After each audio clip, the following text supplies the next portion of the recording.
Assalamualaikum warahmatullahi wabarakatuh. Apa kabar teman-temanku yang berbahagia? Perkenalkan, saya Badria dari Fakultas Tarbiyah, Program Studi Pendidikan Agama Islam. Di sini, saya akan memenuhi tugas media pembelajaran, sejarah, perkembangan media, dan klasifikasi menurut para ahli, yaitu audiovisual, dan multimedia, yang dibimbing oleh Bapak Dr. Ahmad Ikhwanul Mutakin, MPDI.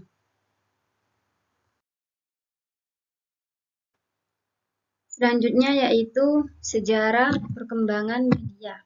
Berbicara tentang media yang ada saat ini ternyata tidak luput dari kisah sejarahnya yang memang sudah melewati beberapa fase penting bagi kehidupan manusia. Sudah berpuluh-puluh tahun, bahkan sudah ribuan tahun yang lalu sejarah pertumbuhan dan perkembangan sejarah itu ada. Media ada karena hasil dari yang dinamakan komunikasi. Media dan komunikasi memang tidak bisa dipisahkan satu dan yang lain. Keberadaan keduanya saling berhubungan dan memiliki keterkaitan. Media adalah segala bentuk dan saluran yang digunakan untuk menyampaikan informasi atau pesan.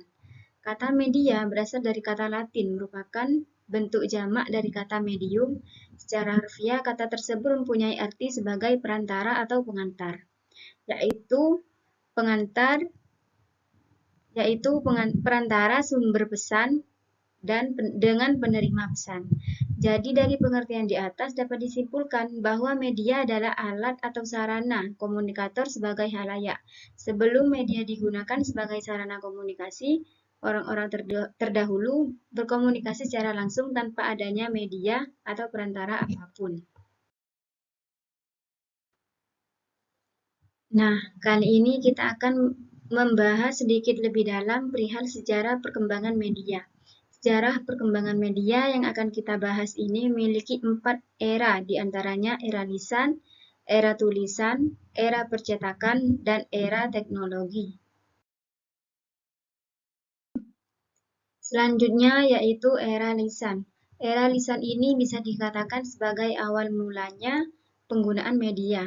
Era ini sebenarnya adalah gambaran di mana manusia mulai bisa berkomunikasi dengan manusia lainnya.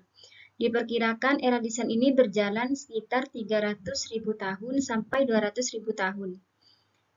Dalam buku Komunikasi Massa, Nuruddin memberitahukan bahwa manusia di era ini mulai memiliki kemampuan untuk berbicara dan berbahasa meskipun terbata-bata dalam kelompok masyarakat tertentu. Manusia yang menjadi ciri pada era ini adalah manusia jenis Cro-Magnon. Mereka diperkirakan memiliki struktur tengkorak, lidah, dan kotak suara yang sama persis dengan apa yang kita miliki. Itu semua menjadi bukti bahwa mereka memiliki kemampuan untuk berbicara. Percakapan dan bahasa itu sendiri muncul sekitar 30.005 sampai 40.000. Manusia Cro-Magnon terus berkembang pada zaman ini karena terus menggunakan percakapan dan bahasa sebagai alat komunikasi mereka. Keuntungan yang didapat dari kemampuan mereka yang mulai bisa berkomunikasi adalah perencanaan mereka dalam berburu dapat lebih terkoordinir dan melakukan usaha berlindung secara lebih baik. Selanjutnya yaitu era tulisan. Sejarah perkembangan era tulisan ini ada pada tahun 1041. Di tahun inilah era tulisan pertama kali berada di dunia. Bentuk-bentuk hasil dari era tulisan ini adalah ketika ditemukannya cap-cap tangan di dalam goa. Lukisan tangan yang ada di arca-arca, lalu ditemukannya tulisan di sebuah tanah liat yang dibentuk sedemikian rupa dengan tujuan dan maksud yang penulis inginkan saat itu. Jadi salah satu tokoh ahli yang bernama Everett M. Rogers 1986 juga menyebutkan bahwa tujuan mereka menulis di goa, arca ataupun tanah liat adalah untuk memberikan sebuah pernyataan bahwa memang hanya itu yang bisa mereka lakukan pada saat itu, sebelum teknologi canggih dan perkembangan seperti yang ada sekarang ini. Kita bisa melihat contoh-contoh peninggalan sejarah mereka pada goa-goa yang ada di Yogyakarta, Solo, dan lain sebagainya. Setelah era tulisan, maka muncullah era percetakan sebagai penerus dan pelengkap dari perkembangan era tulisan. Sejarah mencatat era ini mulai berkembang sekitar tahun 1450 ketika Johann Gutenberg menemukan mesin cetak untuk pertama kali. Setelah era Johann Gutenberg, barulah muncul era penny press pada tahun 1833 yang mencoba mengembangkan mesin cetak yang awalnya ditemukan oleh Johann. Pada awalnya, Cina yang menemukan bahan baku pembuatan kertas. Setelah saat itu, penemuan mesin cetak mulai dirintis dan dipergunakan. Mesin cetak bergerak pertama kali ditemukan di Cina pada abad ke-13, lalu kemudian metode cetak ini diperkenalkanlah hingga sampai ke Eropa. Sampai akhirnya, buku adalah salah satu alat penyampai informasi yang paling penting saat itu.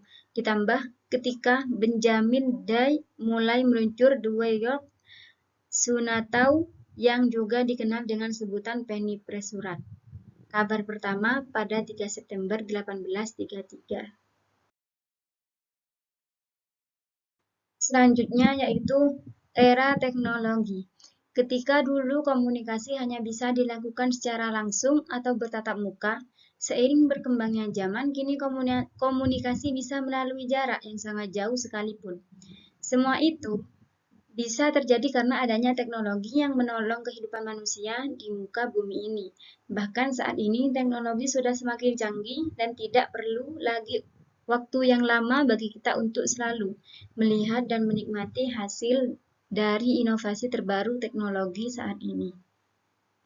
Semuanya terjadi dari sang penemu telepon, yaitu Alexander Graham Bell. Lalu ada Samuel Morse yang menemukan telegraf, dan juga ada Guglielmo Marconi yang juga berperan penting pada masa itu karena beliaulah yang pertama kali mengirim pesan melalui radio. Media saat ini dan zaman dahulu sudah sangatlah jauh berbeda dan semakin berkembang.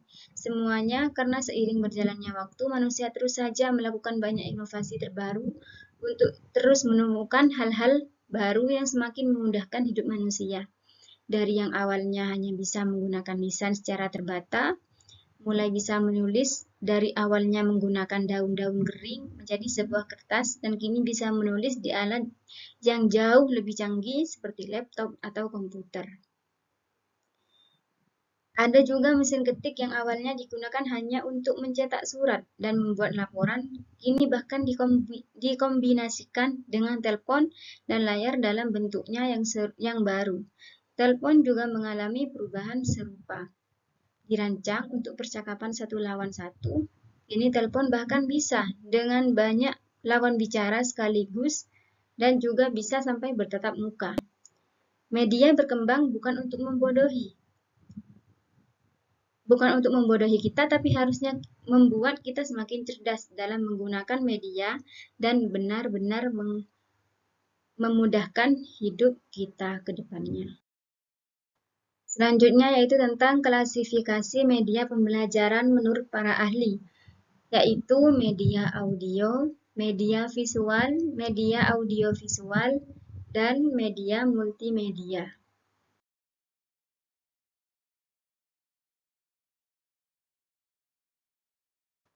Selanjutnya yaitu media audio. Media audio merupakan media pembelajaran yang mengandalkan indera pendengaran dalam menyampaikan pesan pembelajaran.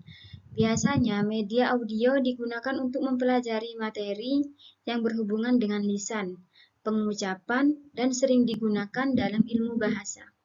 Namun tidak menutup kemungkinan media audio juga digunakan untuk pelajaran lainnya.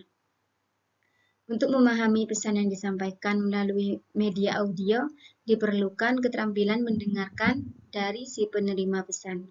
Media audio menggunakan lambang-lambang auditif dalam menyampaikan pesannya, seperti kata-kata, musik, dan efek suara. Jenis-jenis media audio yaitu radio, tape, piringan hitam, compact disc, dan MP3 player. Selanjutnya yaitu media visual. Media visual adalah media yang mengandalkan indera penglihatan semata dari siswa.